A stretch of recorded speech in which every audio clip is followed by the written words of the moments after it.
ஆச்சி Royal gulab jamun packs ஒன்று வாங்கினால் ஒன்று இலவசம். குடியரசு துணைத் தலைவர் தேர்தலுக்கான வாக்குப்பதிவு விறுவிறுப்பாக நடைபெற்று வருகிறது. இது தொடர்பான தகவல்களை செய்தியாளர் கணபதியிடம் கேட்கலாம். கணபதி, முதல் நபராக பிரதமர் நரேந்திர மோடி வாக்களித்தார். இன்று காலை நாம் அதனை பார்த்திருந்தோம். இன்றைக்கு மாலை எந்த நேரம் வரை வாக்குப்பதிவு நடைபெறுகிறது? முடிவுகள் எப்போது அறிவிக்கப்படும்? என்ன நடைமுறை?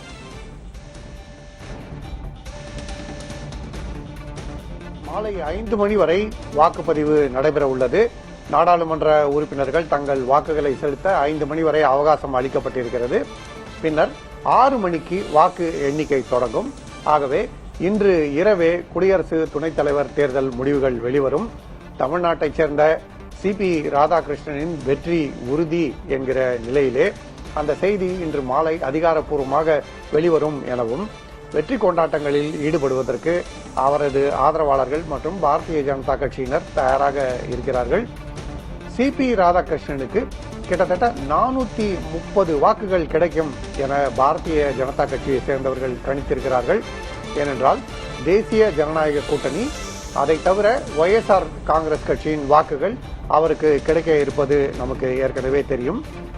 பல்வேறு சிறிய கட்சிகளின் ஆதரவும் கிடைக்கும் என எதிர்பார்க்கப்படுகிறது. ஆகவே சிபி ராதாகிருஷ்ணன் கிட்டத்தட்ட 110 வாக்குகள் வித்தியாசத்தில் வெற்றி பெறுவார் என எதிர்பார்க்கப்படுகிறது. ஜார்க்கண்ட் கவர்னர், தெலுங்கானா கவர்னர், புதுச்சேரி துணைநிலை ஆளுநராக பொறுப்பு வகித்தவர், பின்னர் மகாராஷ்டிரா ஆளுநராக, ஒரு பெரிய மாநிலத்தின் ஆளுநராக இருப்பவர் என்று பல்வேறு அனுபவங்களை கொண்ட சிபி ராதாகிருஷ்ணன் அடுத்த குடியரசு துணைத் தலைவராகிறார். அதற்கான தேர்தல் தான் இன்று நடைபெற்றுக் கொண்டிருக்கிறது.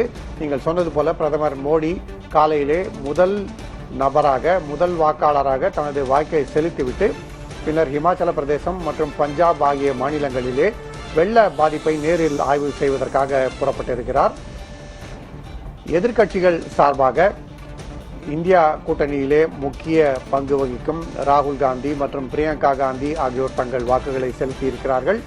2 கூட்டணிகளை சேர்ந்த நாடாளுமன்ற உறுப்பினர்களும் வரிசையில் நின்று ஆர்வத்துடன் வாக்களிப்பதை காலை முதலே பார்க்க முடிகிறது.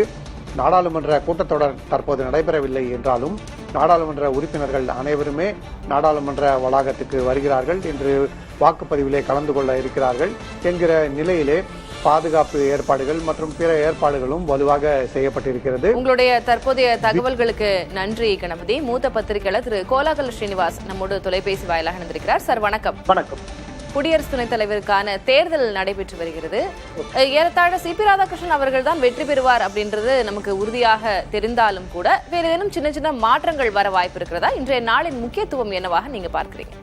பெரிய அளவுல மாற்றம் இருக்காது. ஆனா அதே நேரத்துல நேற்றைக்கு 2 கட்சியும் முக்கியமான அனௌன்ஸ்மெண்ட் கொடுத்திருக்காரு. ஒண்ணு, தெலுங்கானாவுடைய கேஎஸ்ஆருடைய பாரத் ராஷ்டிரிய சமிதி, அவங்க நாங்க வாக்களிக்க போறதில்லைன்னு சொல்லியிருக்காங்க. அதே போல ஒடிசாவை சேர்ந்த பிஜு ஜனதா தளம் நாங்கள் வாக்களிக்க போவதில்லை அப்படின்னு சொல்லியிருக்காங்க. அதுக்கு காரணம் என்ன அப்படின்னா, ஒடிசாவை பொறுத்தளவுல பிஜு ஜனதா தளம் பிஜேபிக்கும் காங்கிரஸுக்கும் நடுவாக அரசியல் செய்தது. இந்த 2 கட்சியை எதிர்த்தது. அதேதான் தெலுங்கானால பாரத் ராஷ்டிரிய சமிதி, அவங்க பிஜேபியோடைய அலையன்ஸ்ல கிடையாது, காங்கிரஸோடையும் கிடையாது. அப்படிங்கிறப்போ இப்ப இங்க வைஸ் பிரசிடென்ட் எலெக்ஷன் அப்படிங்கிறது இந்தி கூட்டணியினுடைய வேட்பாளருக்கும் அதே போல என்டிஏவுடைய வேட்பாளருக்கு இடையில் தான்.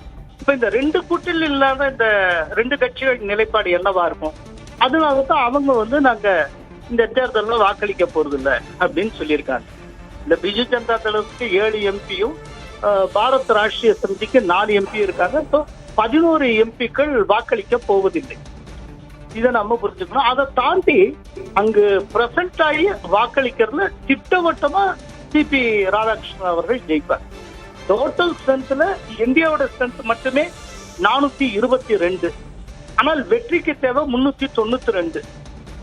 என்ன தேவையோ அதுக்கு மேலேயே நிறைய இருக்கு. இல்ல, என்னுடைய கியூரியாசிட்டி என்ன அப்படின்னா, இந்த எதிர்த்தரப்புல இருந்து ஏதேனும் ஓட்டு மாறி விழுமா? சிபி ராதாகிருஷ்ணனுடைய 422 கிடைக்கும் இருக்குல்லையா, அதுக்கு மேல எத்தனை ஓட்டு அவருக்கு கிடைக்கும்? இவங்க எத்தனை ஓட்டை மஸ்டர் பண்ணி இந்திய கூட்டணிக்கு அதிர்ச்சி அளிப்பாங்க அப்படிங்கறத பொறுத்து இருந்து பார்க்கணும். நன்றி திரு கோலாகல ஸ்ரீனிவாஸ். இணைப்பில் உங்களுடைய கருத்துக்களை பகிர்ந்து கொண்டமைக்கு. பத்திரிகையாளர் திரு ஆர் கே ராதாகிருஷ்ணன் நம்மோடு தொலைபேசி வாயிலாக இணைந்திருக்கிறார். சார் வணக்கம். வணக்கம். இன்றைக்கு திரு சி.பி. ராதாகிருஷ்ணன் அவருடைய வெற்றி ஏறத்தாழ உறுதிதான் அப்படின்னு நம்ம பார்த்தாலும் கூட எவ்வளவு வாக்குகள் கிடைக்கப் பெறுகின்றன, அதே போல சுதர்ஷன் ரெட்டி அவருக்கு எவ்வளவு வாக்குகள் கிடைக்கப் பெறுகின்றன அப்படின்றது ஒரு முக்கியமான பாயிண்ட் ஆஃப் சப்ஜெக்டா இருக்கும் இல்லையா? இங்க என்ன எதிர்பார்ப்புகள் இருக்கு சார்? எனக்கு முன்னாடி பேசினவர் மிக தெளிவாக ஒரு தரப்பாக பேசிட்டு போனார். அதாவது ஒரு கூட்டணியை அவர் பேசும்போது கூறும்போது இந்தி கூட்டணிங்கிறாரு. அதாவது இந்தியா என்பது அடுத்த லாஸ்ட் ஏ என்பது அலையன்ஸுக்காக நிக்கிற வார்த்தையா இருக்கிறது. அதே மாதிரி என்டிஏ என்று கூறுகிறார். அப்ப என்டிஏ கூட்டணி என்று கூறியிருந்தால் நிச்சயமாக ஒத்துக்கொள்ளக்கூடிய விஷயமா இருக்கு. என்டிஏ என்பது ஏ அலையன்ஸ். இப்ப மிக தெளிவாக ஒரு சாராக பேசுகின்றவர்கள் இந்த ஏதோ நடுத்தரமாக பேசுகின்றவர் மாதிரி பாவித்து போவதுதான் நம்மளுடைய தமிழகத்தினுடைய பெரும் கேடாக சாபமாக நான் பார்க்கிறேன். ஒண்ணு. ரெண்டாவது இது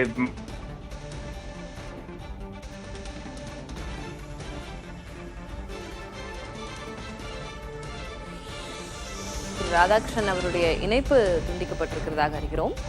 குடியரசு துணைத் தலைவர் தேர்தல் முடிவுகள் இன்றைக்கு மாலைக்குள் நமக்கு தெரிய வந்துவிடும். தற்போது விறுவிறுப்பாக வாக்குப்பதிவு நடைபெற்று வருகிறது. அது தொடர்பாக பத்திரிகையாளர்களுடைய கருத்துக்களையும் நாம் கேட்டு பெற்றிருக்கிறோம்.